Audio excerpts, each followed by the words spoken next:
मांगे, बख्तियारपुर मांगे, बख्तियारपुर मांगे, बदलाव होकर रहेगा, बख्तियारपुर होकर रहेगा, युवाओं का पलायन को रोकेंगे।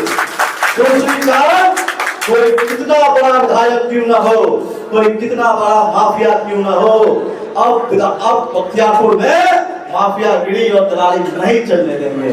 मैं निश्चित तौर पर कह सकता हूँ कि 2025 में बख्तियारपुर में बदलाव होकर रहेगी। मैं एक एक समस्या को खत्म करके बख्तियारपुर विधानसभा बाकी बिहार विधानसभा के 243 विधानसभा से सबसे अव्वल दर्जे पर 1 नंबर की विधानसभा लाने में मुझे खून की एक कतरा भी बहाना पड़े तो मैं पीछे नहीं हटूंगा साथियों। कि अब बदलाव की घड़ी आ गई है, आ गई है कि नहीं आ गई है, आ गई है कि नहीं आ गई है। सबसे पहले बख्तियारपुर के इस पावन धरती को मैं प्रिंस यादव बारंबार नमन करता हूँ। साथियों, यह प्रेस वार्ता कोई साधारण प्रेस वार्ता नहीं है। यह प्रेस वार्ता एक नई इतिहास रचने जा रही है। इस वक्त हमारे साथ हमारे अभिभावक, राजनीतिक गुरु, हमारे बड़े भाई जो पग पग हर मुसीबत में खड़े रहते हैं, हमारे बड़े भाई श्री आजाद गांधी जी, पूर्व विधान पार्षद एवं प्रदेश कार्य समिति के सदस्य भी हैं। हमारे साथ हमारे बड़े भाई बच्चा राय जी जो नागरिक परिषद के सदस्य भी हैं, हम उनका भी धन्यवाद देते हैं। इस मंच पर उपस्थित हमारे बड़े भाई कौशल सिंह जी, सुबोध सिंह जी, हमारे गार्जियन भूपेंद्र प्रसाद यादव जी, धीरेन्द्र कुशवाहा जी, श्री पूजन कुशवाहा जी, गोविंद कुमार पांडे जी, गांधी जी, जितेंद्र जी, उमेश जी, मिथिलेश जी एवं तमाम ऐसे साथियों जिनका नाम मैं स्मरण नहीं कर पा रहा हूं, मैं हाथ जोड़कर उनसे माफी मांगता हूं। साथियों, यह प्रेस वार्ता का मकसद केवल और केवल एक चीज है। वो क्या है? बख्तियारपुर मांगे बदलाव। कैसा बदलाव? विकास का बदलाव। बख्तियारपुर आजादी के बाद भी इतनी बेरहम स्थिति में बख्तियारपुर को छोड़ दिया है जंगल राज के कुछ राजनेताओं ने कि आज भी बख्तियारपुर मुझे लगता है कि 243 विधानसभा में सबसे पिछड़ा विधानसभा होगा।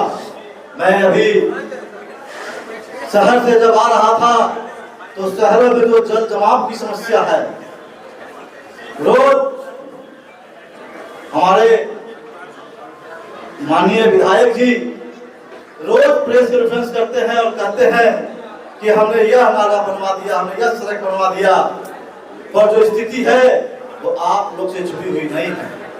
मैं निश्चित तौर पर कहना चाहता हूं कि बख्तियारपुर की जनता ने बदलाव का मन बना लिया है। 2025 में बख्तियारपुर जरूर बदलाव करेगा और भारतीय जनता पार्टी के किसी भी उम्मीदवार जो भारतीय जनता पार्टी को जो उचित लगे पर जीतेगा तो भारतीय जनता पार्टी ही। हमारे विधायक केवल मट्टी और बालू में बिजी रहते हैं, उनकी गांवों की दुर्दशा का जानकारी नहीं है, उनको सड़क की दुर्दशा की जानकारी नहीं है, हमारी महिलाओं की दुर्दशा की जानकारी नहीं है, हमारे नवयुवक साथियों का दुर्दशा का स्थिति नहीं है, हमारे अस्पताल का जो दुर्दशा है उनकी कोई जानकारी नहीं है, उन्हें कोई मतलब ही नहीं है। उनका केवल और केवल अपना विकास मतलब है। आप बताओ, कभी भी वो बिहार विधानसभा के सदन में वो बख्तियारपुर के लिए कुछ नहीं मांगे साथियों, केवल मांगते हैं तो बैंकों से बड़े बड़े ट्रक, क्यों कि मट्टी काट सके, बालू काट सके। आए दिन आप देखते हैं, अभी हाल ही में मुझे जानकारी मिली कि कुछ बच्चे डूब गए। कभी आप विचार करना साथियों, वो बच्चे डूबे कैसे? अगर आप किसी जमीन की मिट्टी को काट दोगे, गहराई ज्यादा हो जाएगा, तो स्वाभाविक सी बात है उसमें बच्चे अगर जाएंगे नहाने तो डूब के उनकी प्राण चली जाएगी। पर इस बख्तियारपुर के विधायक को इससे मतलब नहीं है साथियों। बख्तियारपुर अपने आप में ऐतिहासिक शहर रहा है। दक्षिण और उत्तर को जोड़ने वाला एकमात्र कड़ी है साथियों। मैं आपको निश्चित तौर पर विश्वास दिलाना चाहता हूं कि यदि भारतीय जनता पार्टी यदि हम पर विश्वास करती है, यदि हमको टिकट देने के लिए सोच करती है, तो मैं निश्चित तौर पर आपके बीच आऊंगा और सबसे पहला काम युवाओं का पलायन को रोकेंगे। दूसरी काम, कोई कितना बड़ा विधायक क्यों ना हो, कोई कितना बड़ा माफिया क्यों ना हो, अब बख्तियारपुर में माफियागिरी और दलाली नहीं चलने देंगे। और यह मैं अपने दम पे नहीं कह रहा हूँ, ये हॉल में जितने आप देखिए पिछले 6 घंटा से बख्तियारपुर के बदलाव के लिए हमारे न केवल नवयुवक बल्कि बुजुर्ग भी हमारे साथ, यह हॉल जो है गवाह के रूप में रहेगा कि आने वाले विधानसभा चुनाव में बख्तियारपुर में बदलाव होकर रहेगा। साथियों, मैं ये भी कहना चाहता हूँ, इतनी दुर्दशा बख्तियारपुर विधानसभा के लोगों ने कर दी है कि मुझसे देखा नहीं गया। मैं जब सुप्रीम कोर्ट की लॉबी में बैठा हुआ था तो लॉबी में प्रचार चल रहा था, न्यूज आ रही थी कि बिहार में भयंकर बाढ़ आ गई है।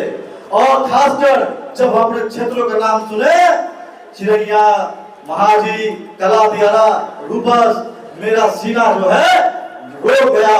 मैं उसी दिन प्रण लिया कि अब मेरी धरती की सेवा करने की जरूरत आ गई है। मैंने अपने एक साथी से कहा कि श्रीमान, अब मुझे अपने गांव वापस जाना है। मैं इस तरीके से बख्तियारपुर की जनता को बाढ़ में डूबते हुए नहीं देख सकता है। अगर 100-200 आदमी को जो लालू रोशन और राशन उचलाने का काम करते हैं, 100-200 खिलाने से परिवर्तन नहीं आएगा। परिवर्तन कैसे आएगा? यह हॉल सभागार में उपस्थित एक लोग गवाह है कि अब बदलाव की घड़ी आ गई है। आ गई है कि नहीं आ गई है? आ गई है कि नहीं आ गई है? मैं अपने गाँव के लिए शेयर करना चाहता हूँ, उमड़ती हुई खून की रवानी है ये साथियों, उमड़ती हुई खून की रवानी है ये साथियों, इस देश की युवा की जवानी है साथियों।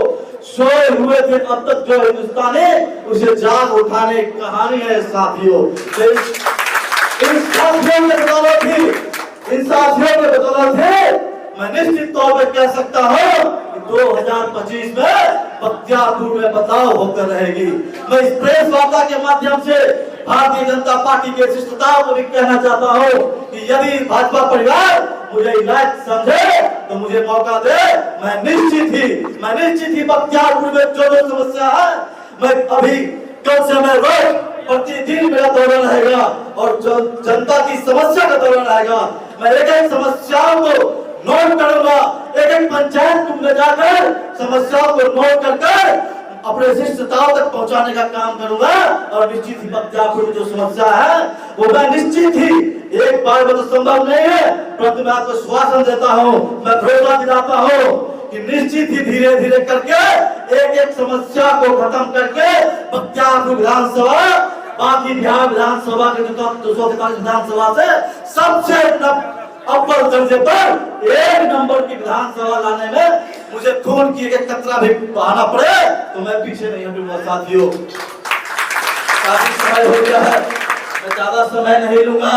बस एक नारा मेरे साथ आप गुनगुनाएंगे, बख्तियारपुर मांगे, बख्तियारपुर मांगे, बख्तियारपुर मांगे, बदलाव होकर रहेगा, बख्तियारपुर होकर रहेगा। धन्यवाद।